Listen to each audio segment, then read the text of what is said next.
Lihatlah adegan pada video ini baik-baik. 3 bayi kecil sama-sama punya tujuan sederhana, ingin mendapatkan susu. Tapi ternyata jalannya tidak sama. Yang pertama melaju cepat, begitu mudah melewati rintangan. Yang kedua mulai sedikit kesulitan. Dan yang ketiga bahkan tertinggal, hanya bisa menangis. Beginilah hidup kita, saudaraku. Ada yang berhasil lebih dulu, ada yang masih berjuang keras, dan ada yang jatuh di tengah jalan. Namun yang diuji bukan hanya yang tertinggal, tapi juga yang lebih dulu sampai. Apakah dia akan peduli atau pura-pura tidak melihat? Rasulullah SAW bersabda, seorang mukmin bagi mukmin lainnya seperti satu bangunan, saling menguatkan satu sama lain. Hadis riwayat Bukhari dan Muslim. Yang pertama sudah dapat susunya, rezeki, jabatan, kenyamanan hidup.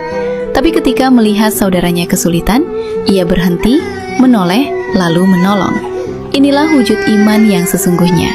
Sebab dalam Islam, keberhasilan bukan diukur dari siapa yang sampai duluan, tapi dari siapa yang tidak meninggalkan saudaranya.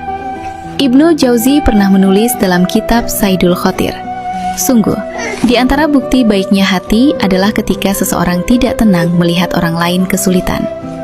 Dan lihat bagaimana si kecil yang kedua, setelah berhasil keluar, justru memungut botol susu untuk saudaranya.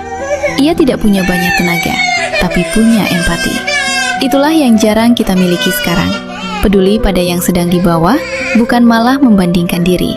Maka renungkanlah, jangan hanya bangga karena sudah di luar rintangan, sementara orang lain masih terjebak di dalamnya. Hari ini mungkin kita yang menolong, tapi esok bisa jadi kita yang butuh ditolong. Karena Allah tidak melihat siapa yang tercepat, tapi siapa yang paling bermanfaat. Sebagaimana sabda Rasulullah, sebaik-baik manusia adalah yang paling bermanfaat bagi manusia lain.